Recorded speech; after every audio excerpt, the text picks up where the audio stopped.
Present మనమైతే ఒక మంచి ప్లేస్కి వెళ్ళిపోతున్నాం. సో ఆ ప్లేస్ ఏంటంటే మీకు త్వరలో చెప్తాను. బట్ దానికన్నా ముందు మనం తలస్థానం అయితే చేయబోతున్నాం. అందరు తలస్థానం చేస్తారు కదా, నువ్వేందుకు మాకు చూపిస్తూ ఉండాలనుకోవద్దు. సో రీజన్ అయితే ఉంది. మనం ఏదో తలస్థానం చేయబోతున్నాం అంటే అర్జెంట్గా తీయమన్నాం మళ్ళీ. సో గెస్ట్ ఏంటంటే కుంగుడిగా. సో కుంగుడి అయితే చాలా సంవత్సరాల తర్వాత తలస్నానం చేయబోతున్నాం కాబట్టి అందుకే చూపిస్తున్నాను అనమాట. సో అందరూ కూడా కాంపు నుంచి కుంగుడిగా చేంజ్ అవ్వాల్సిన టైం వచ్చింది. నేను చేంజ్ అయ్యాను, మీరు కూడా చేంజ్ అవ్వండి. ఎందుకంటే ఎయిర్లైన్స్ వెళ్ళిపోతున్నాయి నాకు అట్లా. ఇదేంటంటే మనం పొడి గుడ్డిచ్చేసాం అమ్మ చేత. సో కొద్దిగా వాటర్ వేసి నానబెట్టేయడమే. ఇదో మామిడి వేడి నీళ్ళు కాంచుతూ ఉన్నాడు, బ్యాక్గ్రౌండ్లో సాంగ్స్ వస్తానే పోయి స్నానం చేస్తాను. స్నానం చేసి వచ్చిన తర్వాత మీకు అప్డేట్ చెప్తాను. అంతే వాటర్ తిప్పేది కూడా తినదు. అరే ఇదేంటి ఇది బురగ వాటర్ పెట్టాను లేదా అప్పుడే బురగ వచ్చింది, ఇన్స్టెంట్ బురగ. ఎవరికైనా కావాలని చెప్పండి, ఆర్డర్ డైరెక్ట్ డిఎం చేయండి, పంపిస్తాను కుంగుడిగా. వీడెక్కడికి రా తెల్ల పంచె తెల్ల సొక్క వేసుకొని వెళ్తున్నారు అనుకుంటున్నారా? చెప్తానండి, మీ కాకుంటే ఎవరో చెప్తాను.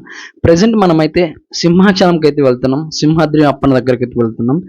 సో నాకు తెలిసిన ఇన్ఫర్మేషన్ సింహాచలం గురించి చాలా క్లారిటీగా అయితే మీకైతే చెప్తాను. ప్రజెంట్ మనకి ఈ సింహాచలం అనేది మనకి వైజాగ్ నుండి అరౌండ్ 14 or 15 కిలోమీటర్ల డిస్టెన్స్ అయితే ఉండడం జరుగుతుంది. మనకి ఇక్కడ హిస్టరీ గురించి మాట్లాడుకుంటే సింహాచలంలో విష్ణుమూర్తి గారు శ్రీ వారాహి లక్ష్మీ నరసింహ స్వామి వారి అవతారంతో అయితే మనకి దర్శనం ఇస్తుంటారు. ఇక్కడ హిస్టరీ గురించి మాట్లాడుకుంటే విష్ణుమూర్తి గారికి పరమ భక్తుడైన ప్రహ్లాదుడు, అతని యొక్క తండ్రి హిరణ్యకశిపుడు, ఒకరోజు హిరణ్యకశిపుడు తన యొక్క కొడుకునైన ప్రహ్లాదుని చంపడానికి ట్రై చేస్తూ ఉంటాడు. ఆ సమయంలో దేవుడు ఎక్కడున్నాడు రమ్మను, నిన్ను కాపాడమను అనే అలా చెప్పడం ద్వారా సో మనకి విష్ణుమూర్తి గారు శ్రీ వారాహి లక్ష్మీ నరసింహ స్వామి వారి అవతారంతో వచ్చి ప్రహ్లాదుని కాపాడి హిరణ్యకశిపుని చంపేశారనమాట. సో ఈ అవతారం ఎలా ఉంటుందంటే టోటల్గా హెడ్ మొత్తం సింహం యొక్క ఆకారంతోనూ, అలాగే బాడీ అంతా మన మనిషి యొక్క ఆకారంతో ఉండడం జరుగుతుంది. మనం ఈ గుడి గురించి డీటెయిల్స్ మాట్లాడుకుంటే మనకి బుధవారం, శనివారం, అలాగే ఆదివారం క్రౌడ్ అనేది చాలా మంది వస్తారనమాట. మేము కూడా శనివారం వెళ్ళాము. సో జనరల్గా మనకి ఇక్కడ ఫ్రీ దర్శనము, అలాగే 100 రూపీస్ దర్శనము, 300 రూపీస్ దర్శనం అయితే మనకి అవైలబిలిటీలో ఉంటుంది. మేమైతే 300 రూపీస్ దర్శనం టోకన్స్ తీసుకున్నాము. త్వరగా వెళ్ళాలి, వైజాగ్కి వెళ్ళాలి, కొన్ని ప్లాన్స్ అయితే ఉండే. అయినప్పటికీ కూడా మాకు చాలా లేట్ అయిపోయింది. ఎందుకంటే మేము వెళ్ళిన రోజు చాలా మంది వచ్చారన్నమాట క్రౌడ్. అలాగే మనకి ఆఫ్టర్నూన్ అరౌండ్ 12 గంటలు ఆ సమయంలో మనకి ఒక 45 మినిట్స్ నుంచి 1 అవర్ అయితే దర్శనం అనేది ఆపేస్తారనమాట క్యూలో. ఎందుకంటే స్వామివారికి ఆరతి ఇస్తారు, ప్లస్ నైవేద్యం పెడతారు. ఆ టైంలో అయితే దర్శనం అని ఆపేశారు. సో మా యొక్క దర్శనం అవడానికి అరౌండ్ 2 o'clock అలా అయిపోయింది అనమాట. నెక్స్ట్ మనకి అన్నదానం కూడా ఉంటుంది అనమాట. సో మేము అన్నదానంలో పాల్గొని అన్నదానం కూడా తినేసి నెక్స్ట్ మేము సో ప్రసాదాల కోసం వచ్చినప్పుడు కూడా అక్కడ చాలా అంటే చాలా మంది ఉండే అనమాట. సో ఫుల్ ప్యాక్ ఉండే. సో చేసేది ఏం లేక డెఫినెట్గా ఇంకా ప్రసాదాలు తీసుకోవాలని చెప్పి మా ఫ్రెండ్ ఒక 1 hour, నేను ఒక 1 hour లైన్లో నిలబడుకొని మొత్తానికి ప్రసాదాలు కూడా తీసుకున్నాము. సో ఇక్కడ ఇంకా గుడి గురించి చెప్పాలంటే మనకి ఈ స్పెషల్గా కొన్ని ఉత్సవాలు అనేది చేస్తుంటారండి. సో ఫస్ట్ది చందనోత్సవం. సో చందనోత్సవం అంటే మనకి స్వామివారు లింగం రూపంలో దర్శనమిస్తుంటారు. సో లింగం మొత్తం ఈ యొక్క చందనం అనేది పూస్తుంటారు అనమాట. ఎందుకంటే స్వామివారిని చల్లబరచడానికి. సో నరసింహ స్వామివారు అంటేనే ఉగ్రం కదా, స్వామివారిని చల్లబరచడానికి చందనం అనేది పూస్తూ ఉంటారు అనమాట. కేవలం ఒకే ఒక్క రోజు, సంవత్సరం మొత్తంలో ఒకే ఒక్క రోజు చందనం పోయకుండా నిజ స్వరూపం అనేది చూపిస్తారు. సో మనకి ఈ చందనోత్సవం అనేది ప్రతి సంవత్సరం మేలో జరుగుతూ ఉంటుందండి. సో దీన్ని చందనోత్సవం అంటారు. దీనికి కూడా చాలా అంటే చాలా లక్షల భక్తులు అయితే వస్తారనమాట చూడడానికి. ఇక గిరి ప్రదక్షిణ అండి, సింహాద్రి అప్పన్న కొండ అంటారు. సో చుట్టూ గిరి ప్రదక్షిణ చేస్తుంటారు అనమాట. ఇది జూలైలో జరుగుతుంటది. సో ఈ గిరి ప్రదక్షిణ అరౌండ్ ఒక 32 కిలోమీటర్ డిస్టెన్స్ అయితే ఉండడం జరుగుతుంది. సో అలాగే మనకి స్వామివారి జయంతి చేస్తారు, అలాగే స్వామివారి కళ్యాణోత్సవం చేస్తారు. సో ఓవరాల్ గా మన ఆంధ్రప్రదేశ్లో తిరుమల తర్వాత ఎక్కువ రెవెన్యూ వచ్చేది మనకి ఈ గుడి నుండి అండి, సింహాచలం నుండి. సో చాలా అంటే చాలా బాగుంటది. సో మీరు మనకి వెళ్ళేటప్పుడు కానీ మనకి వచ్చేటప్పుడు కానీ ఆ క్లైమేట్ కానీ చాలా అంటే చాలా బాగుంటది. సో ఫెసిలిటీస్ కూడా బాగున్నాయండి. సో ఇంకా ఇంప్రూవ్ చేస్తున్నారు, కొత్త కొత్త బిల్డింగ్స్ కూడా కడుతున్నారు మేము వెళ్ళినప్పుడైతే. సో మనకి పార్కింగ్ ఫెసిలిటీస్ అన్ని చాలా అంటే చాలా బాగుంటాయి. సో మీరు దగ్గరలో ఎవరైనా ఉంటే ఖచ్చితంగా వెళ్ళేసి, వెళ్ళకుండా ఉంటే మీరు ఎక్స్పీరియన్స్ చేయొచ్చు అనమాట, గుర్తుపెట్టుకోండి. సో ఇవి నాకు తెలిసిన కొన్ని డీటెయిల్స్ అనమాట. సో నెక్స్ట్ మనము దర్శనం కంప్లీట్ చేసుకొని ప్రెసెంట్ అయితే వైజాగ్ వెళ్తున్నాం. సో ఈ వైజాగ్ వెళ్ళేటప్పుడు ఇవి సీనరీస్ అనమాట. లైక్ మనం దిగుతున్నాం అనమాట ప్రెసెంట్.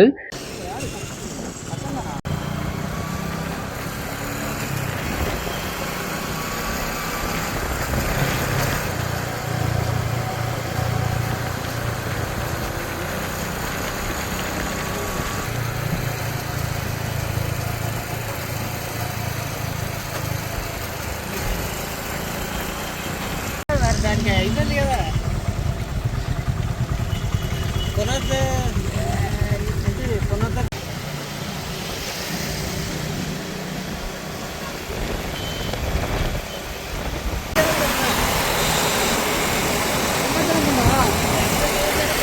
దీని చుట్టే తిరుగుతారు.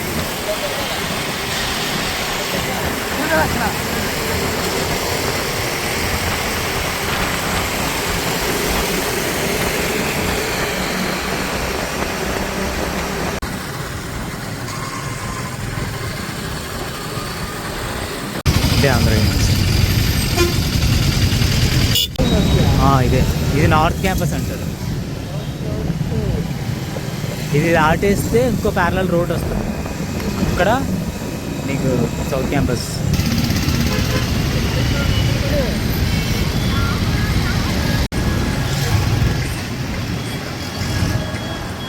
ఎవరు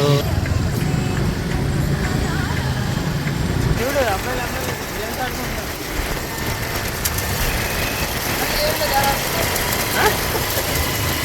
అందుకే ఏకి వచ్చాను నేను, 2 ఏళ్ళు ఇక్కడ వేస్ట్ చేద్దామని.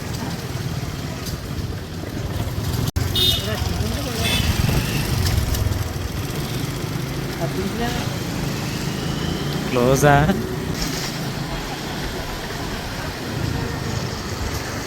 ఈ రౌండ్ నుంచి చెప్పు, ఇట్లా రుషికొండ వెళ్దామా? ఓకే ఓకే, ఇదే బీచ్ రోడ్, ఇదే బీచ్ రోడ్ మొత్తం. ఇక్కడ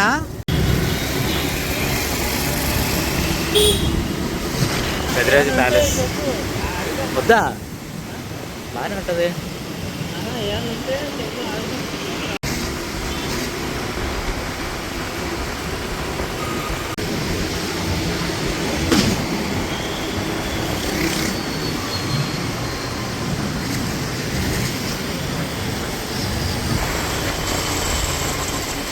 ఇంకా రాలేదా కన్నెట్ పార్క్? వచ్చేసింది.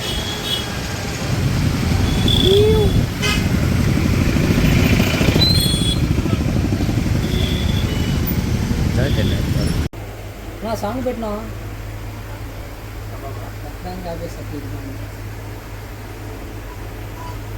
Song please.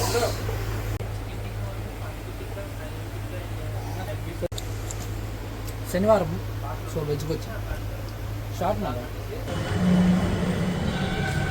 కాకా కాకా కాకా